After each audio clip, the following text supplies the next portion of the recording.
тоқтоғын болбойт ака, тоқтоғын айдан. Ой, мен саған түсіндім ғой, мынаны беріп қойын ака. Айдан дедім ака.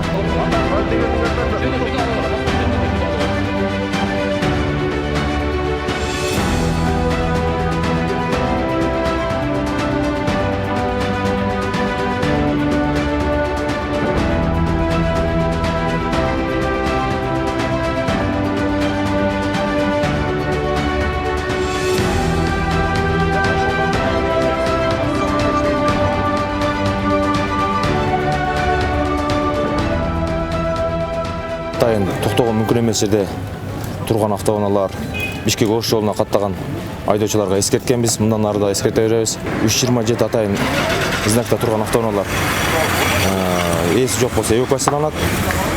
Ээси бар болсо штрафтар жазылып эскертилет. Мындан бияка токтотууга мүмкүн эмес бул жерде.